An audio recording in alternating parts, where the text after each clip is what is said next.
Bueno, bienvenidos al panel correspondiente a este segmento. Este panel es liderado por el vicepresidente jurídico de la Cámara Colombiana de Infraestructura, el doctor Juan Carlos Quiñones. Entonces, bienvenidos y demos inicio entonces a este panel de discusión. Mil gracias, muy buenos días a todos. Un gusto compartir con ustedes en nombre de la Cámara Colombiana de la Infraestructura en este importante evento de la industria aseguradora que por supuesto tiene implicaciones para el sector infraestructura. Un saludo muy especial al doctor Miguel Gómez, presidente de Fasecolda, a Daniela Arias, directora técnica de la Cámara de Cumplimiento y por supuesto a quienes me acompañan en el panel, a la viceministra Olga Lucía y a Ángela. Yo creo que el denominador común de las intervenciones tanto del gobierno como del sector asegurador es que el balance de ejecución de proyectos de infraestructura a través del programa 4G y lo que estamos atestiguando con 5G es positivo, es exitoso. Quisiéramos compartir desde la Cámara con ustedes una visión desde el sector privado en infraestructura de cómo estamos viendo la evolución de 4G y 5G en estos 5 minutos iniciales de contexto. Los grandes proyectos de infraestructura transcurren a través de ciclos, toman tiempo, son contratos de largo aliento. El primer ciclo, para hacer un balance en retrospectiva, es exitoso, tiene que ver con la licitación y contratación de los proyectos. Lo mencionaba la doctora Olga Lucía, en el programa 4G hubo pluralidad de oferentes en todas las licitaciones de estos 29 proyectos que hoy están en marcha. Pero no solamente hubo pluralidad en la postulación de ofertas, sino que todos los proponentes que se presentaron fueron habilitados para que en igualdad de oportunidades pudiesen ser los adjudicatarios de los contratos. Eso es indicativo de transparencia. Hubo acompañamiento de las entidades como la Procuraduría General de la Nación. Luego, en estos procesos se cumplieron a cabalidad los principios de selección objetiva, transparencia y pluralidad de oferentes. Ese primer ciclo, exitoso. Segundo ciclo, elaboración de estudios y diseños de detalle a cargo de los concesionarios. El punto en donde se concentra la ingeniería para dar respuesta a los retos que plantea la geografía nacional. Como lo decía Olga Lucía, nosotros vemos concesiones en, como dicen los geotecnistas, los ingenieros, montañas jóvenes con unos altos niveles de inestabilidad que han sido exitosamente tratados por la ingeniería nacional y extranjera que hacen parte de los SPV de estos proyectos. Ese segundo ciclo también tiene que ver con la obtención de las licencias ambientales, la gestión y la adquisición predial que el Estado le defiere al privado para que gestione estas actividades. Exitoso, porque hoy tenemos el 95% de los proyectos de 4G en fase de construcción, es decir, que esas condiciones previas de licenciamiento, de obtención de predios, de estudios y diseños de ingeniería fase 3 o de detalle fueron culminados adecuadamente. Un tercer ciclo que tiene que ver con la obtención de la financiación. Como lo decía Ángela, el subyacente de los contratos de concesión de las APP es el Project Finance. El Estado no tiene los recursos necesarios para poder financiar toda la infraestructura y acude al sector privado. Y en estos contratos hemos visto cómo tenemos hoy 23 cierres financieros definitivos, recursos de deuda, aportados no solamente por la banca nacional, hemos visto la participación de banca multilateral, banca extranjera, hemos tenido cierres financieros con la participación de mercados de capitales extranjeros bajo la ley de Nueva York, fondos de deuda, más o menos 37, 38 grupos de financiadores participando en estos proyectos. Eso implica, por supuesto, que la debida diligencia, que es muy rigurosa, que hacen los financiadores para autorizar las colocaciones, demostraron que los accionistas de las sociedades concesionarias cumplían con las condiciones de idoneidad y de experiencia para la consecución de la financiación y para la construcción de los proyectos. Y hoy tenemos un cuarto ciclo que está vigente y es el de la construcción de las obras. Olga Lucía nos compartía la estadística de la ANI, 67% en promedio de avance físico de las obras en el programa 4G. Tenemos hoy 406 puentes y viaductos, 8 túneles construidos de 50 en total que contempla el programa, 4.500 kilómetros de vías intervenidas. Y cerraría esta primera reflexión con lo siguiente. El programa 4G, la Agencia Nacional de Infraestructura y los concesionarios han demostrado capacidad y madurez institucional y contractual para resolver las controversias. Y voy a mencionar un ejemplo. Cuando acaece la pandemia, la emergencia sanitaria, pues por supuesto los proyectos de infraestructura del programa 4G se afectaron. Hubo medidas tendientes a proteger el interés general que restringieron la movilidad, el tráfico se afectó. Durante un par de meses, por una decisión del gobierno absolutamente entendible en términos de la situación económica, podían transcurrir los vehículos sin pagar las tarifas de peaje, eso también afectó la estructura de ingresos. Y esto planteó un reto para que las partes pudieran llegar a acuerdos directos y no acudir a los tribunales de arbitraje como había sido usual. Bueno, pues en un ejercicio que tomó 8 meses con el acompañamiento de la Procuraduría General de la Nación, de la Contraloría General de la República, de la Agencia de Defensa Judicial del Estado, de la Secretaría de Transparencia de la Presidencia de la República, ANI y concesionarios suscribieron acuerdos directos para establecer los mecanismos compensatorios y los mecanismos de salida para continuar los proyectos sin llegar a litigios y que esto pudiese de alguna manera garantizar la liquidez y los desembolsos de la financiación de los proyectos. Entonces, si sumamos estos 4 ciclos, podemos concluir tranquilamente que la experiencia en 4G es exitosa, lo cual envía un mensaje de mucha tranquilidad al sector asegurador, también a los reaseguradores, que son actores clave en estos procesos de construcción de infraestructura en el país. Bien, con este contexto, si les parece, vamos con Olga Lucía, desde la visión del Gobierno Nacional.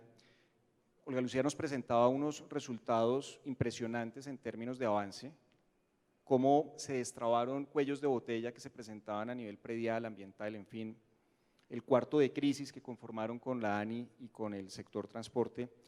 ¿Cómo se lograron esos resultados positivos, Olga Lucía, y cómo redundan esos resultados positivos y esa experiencia en la estructuración y contratación de la quinta generación de concesiones? Bueno, yo iniciaría y voy a ser como muy concreta con cómo se logró. Lo primero es voluntad, es querer, y esto no es menor, porque, y a veces uno contando experiencias creo que es más cercano para entender cuáles son los temas. Cuando nosotros llegamos también vimos proyectos, no sé, como el Puente Pumarejo, digamos, aquí estoy hablando de obras donde un gobierno podía decir, pues sabe qué, es que ese no es mi proyecto y yo no lo termino.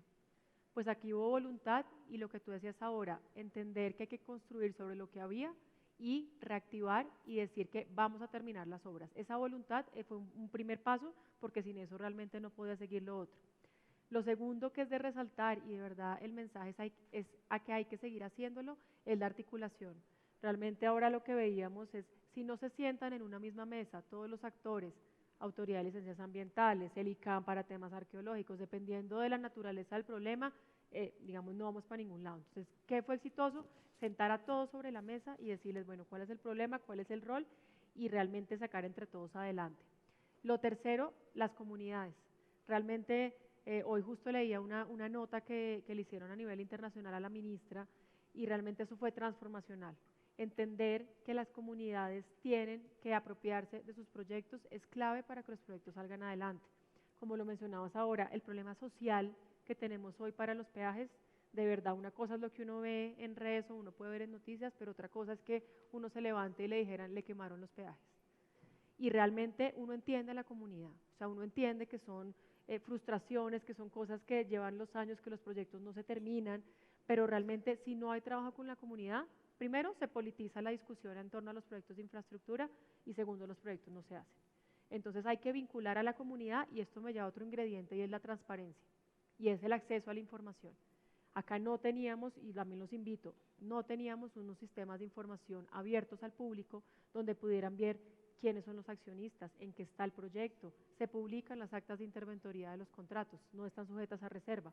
Entonces, en ese momento, cuando hay acceso a la información, cuando hay transparencia, cuando desde el Ministerio promovemos la realización de veedurías, que esto no es rocket science, o sea, no lo inventamos, eso ya existía como un mecanismo de participación ciudadana y dijimos, organicemos al país en 8 zonas, donde vamos a ir a contarle, nos vamos a sentar con gremios, con congresistas, con la comunidad, a contarle en qué van los proyectos, a que nos digan cómo va el proyecto, a que sea una discusión técnica, eso nos lleva a que los proyectos se hagan. Por supuesto está el cuarto de reactivación, que fue una medida coyuntural, pero realmente impactó positivamente. Y no dejaría de mencionar que Colombia hoy está siguiendo y tiene en aplicación los principios de G20 y de la OCDE de buenas prácticas en materia de proyectos de infraestructura. Tú mencionabas, digamos, todos los ciclos del proyecto, a ese yo lo sumaría uno adicional, que eso impacta con 5G y es una adecuada estructuración de los proyectos. Hoy yo puedo decir, hablamos del río Magdalena, sí nos demoramos, pero preferimos demorarnos y tener proyectos muy bien estructurados que se puedan ejecutar. Entonces, una adecuada planeación, tú lo mencionabas ahora, el tema de robustecer la institucionalidad. Hace un mes, 2 meses estaba Manuel Felipe La ANI para decirles, la ANI se ganó el premio a la mejor entidad pública en América Latina. O sea, hoy tenemos una institucionalidad fuerte que da confianza, tenemos procesos más transparentes, más eficaces para que realmente todos estos problemas del día a día en la ejecución contractual se puedan solventar, pero es tener una adecuada institucionalidad, una adecuada gobernanza, que creemos que lo hemos logrado, pero hay que mantenerlo, mejorar los procesos y decir que hoy el entorno normativo da confianza al inversionista, da confianza para la ejecución de los proyectos y en eso tenemos que seguir trabajando. Muy bien, Olga Lucía. Ángela nos presentaba un conjunto de recomendaciones desde la perspectiva de la industria aseguradora en cumplimiento para implementar en el programa 5G y en futuros proyectos de infraestructura con esquemas de participación privada. De ese conjunto de recomendaciones, Ángela, ¿cuál consideras tú que son las más importantes en las que hay que, digamos, poner un especial foco en la estructuración y también para que el que está estructurando su oferta al Estado la tenga presente de cara a obtener los aseguramientos que exigen los contratos? Básicamente, quisiera enfatizar en considerar al gremio asegurador como un actor importante, como lo señalé en mi presentación, como habilitador de los proyectos. Ayudamos a construir y desarrollar país, entonces es muy importante replicar esa buena práctica que tuvimos en 4G, donde las compañías pudimos participar en la estructuración de los pliegos, haciendo nuestras observaciones relacionadas con distribución de riesgos, no solo enfocado en lo que tenía que ver con garantías, donde fuimos muy activos. Entonces considero que es muy importante que entiendan ese rol y de que tenemos nosotros como facilitadores para el desarrollo en los futuros proyectos, sino que de golpe nos sorprenda un proyecto importante para el país donde no tuvimos la oportunidad de pronto de hacer observaciones para facilitar y viabilizar el otorgamiento de las garantías. Entonces, desde el punto de vista del rol nuestro, considero que es fundamental seguir considerándonos. También mencionabas, Ángela, el tema de la asignación, retención y transferencia de riesgos, y eso creo que nos da paso a una segunda pregunta a Olga Lucía. Desde la política pública, tradicionalmente se ha considerado, y acatando un principio universal de el riesgo se le va a asignar a la parte en que esté en mejor condición de administrarlo y mitigarlo, la política pública ha generado una serie de recomendaciones. ¿Cuáles diferencias puntuales encuentras tú entre la estructuración de política pública y contractual de 4G frente a 5G para hacer mucho más eficiente la construcción de estos proyectos y garantizar su financiación?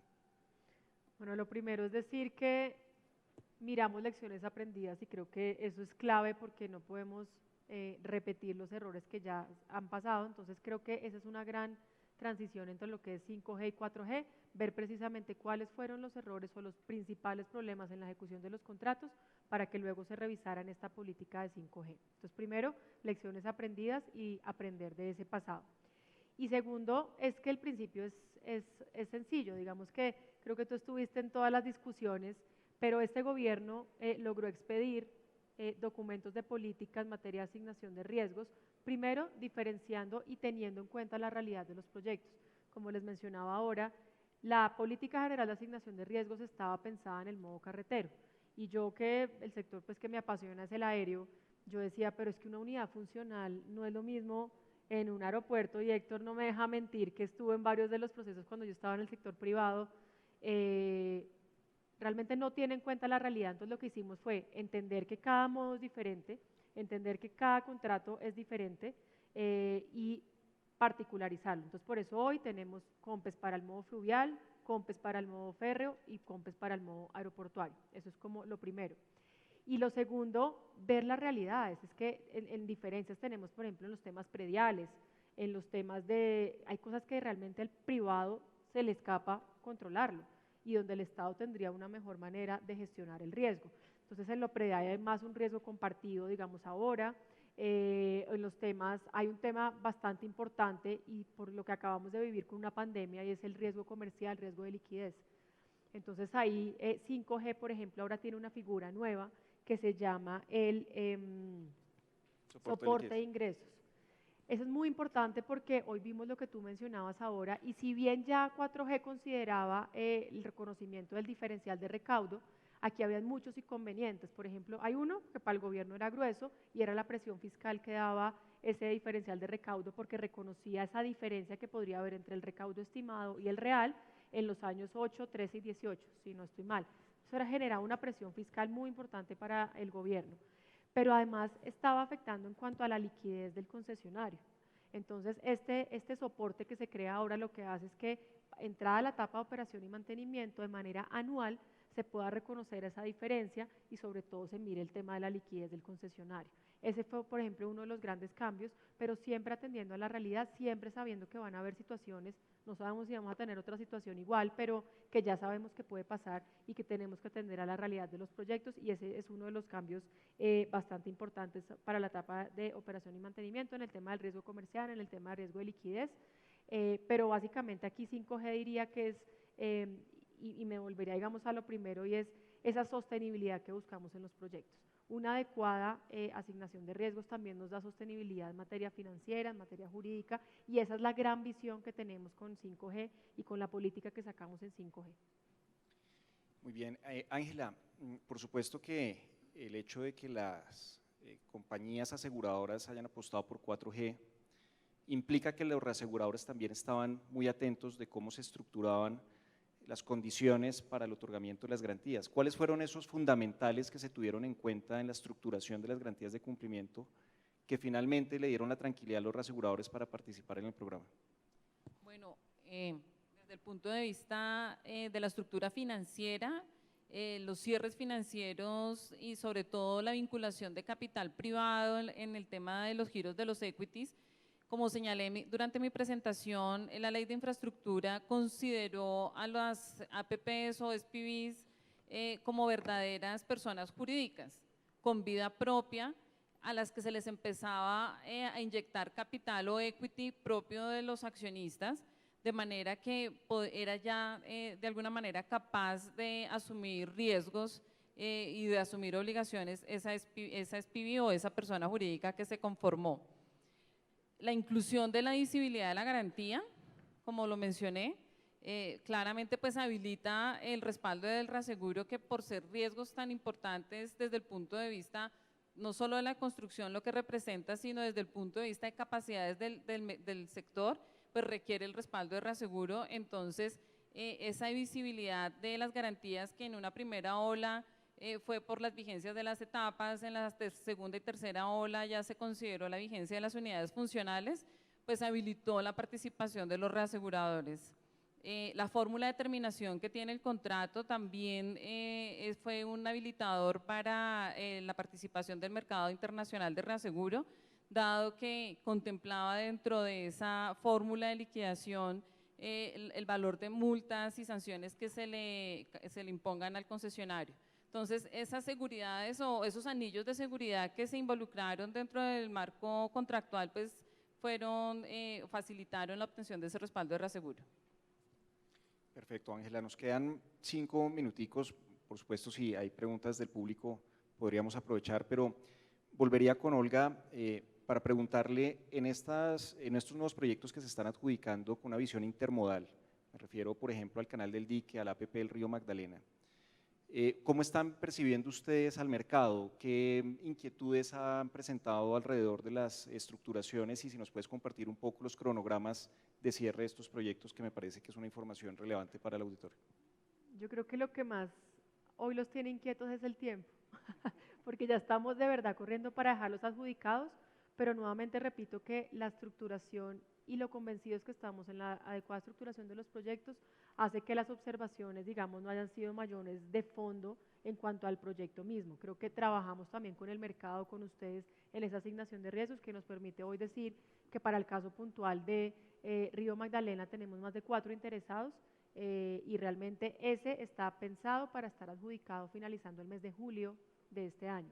Canal del Dique, tuvimos una serie de inconvenientes con lo que yo les mencionaba del marco de gasto, porque digamos no cabía, logramos solucionarlo, hoy se encuentra abierto y estamos corriendo para que quede adjudicado. ¿Qué ha pasado también?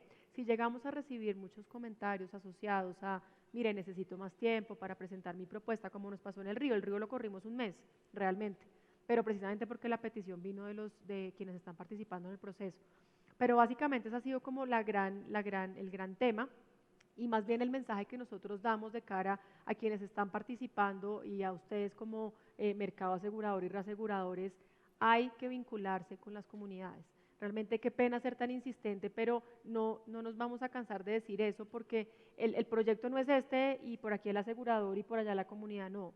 Realmente lo que le hemos dicho, hemos estado recientemente, la ministra está ahorita en Nueva York en un tema de ProColombia, de promoción de todos estos proyectos que vienen, y ese ha sido el gran mensaje.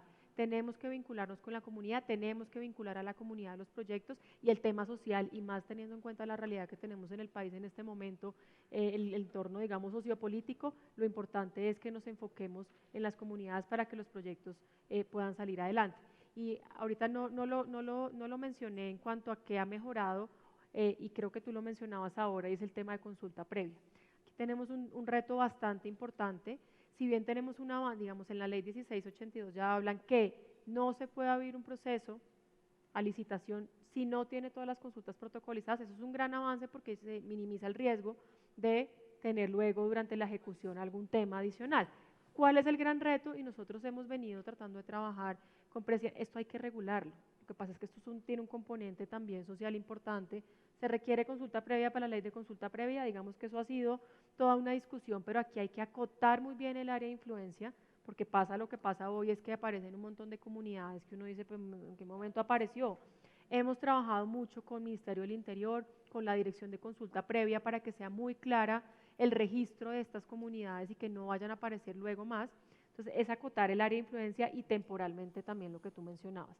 ¿Por qué lo menciono? Porque ese reto, si bien lo hemos venido trabajando y creo que hemos logrado sacar, Canal del Dique fueron 13 consultas previas y no fue menor el tema. Entonces son comunidades pesqueras, son comunidades que nunca se les había acercado a alguien en el río, que el antiguo contrato, digamos que falló por otros temas, pero nunca, ellos decían aquí nunca se me han venido a hablar del proyecto. Pero lo logramos sacar adelante, pero lo que quería mencionar es que el reto no es menor y toca seguir trabajando en eso porque eso sí toca acotarlo de cara a que ese tema social pues fluya mucho mejor. Perfecto, tal vez una última pregunta, Ángela. Por lo general, esos proyectos de infraestructura a partir de la ley 1508 que mencionabas se estructuran bien sea por el Estado o hay una estructuración privada, el originador, la iniciativa privada. ¿Tú identificas alguna diferencia importante para remarcar entre la estructuración pública y la estructuración privada de cara al otorgamiento de las garantías de cumplimiento, o en términos generales ves que el esquema funciona bien para ambos modelos? Desde el punto de vista asegurador, es, digamos, similar, la estructura de los contratos es lo mismo, digamos que ahí es más en el tema de la pluralidad de precalificados, la mayoría de las iniciativas privadas son, como su nombre lo indica, nacen de los propios concesionarios, constructores que tienen el interés en desarrollar un proyecto en una zona determinada, bien sea porque están ahí ya en la zona, y les interesa, digamos, complementar obras que ya estén ejecutando. Pero en la estructura, digamos, desde el punto de vista contractual, regulatorio, es lo mismo y como aseguradores los vemos en el análisis similar a cómo se analiza una iniciativa pública. Mil gracias, Ángela. Pues de esta manera terminamos este conversatorio, mensajes muy positivos, muy tranquilizadores para la industria aseguradora, para los reaseguradores, también para los partícipes de infraestructura, y nuevamente agradecerle a Fasecol, al doctor Miguel, la invitación. Mil gracias y feliz almuerzo.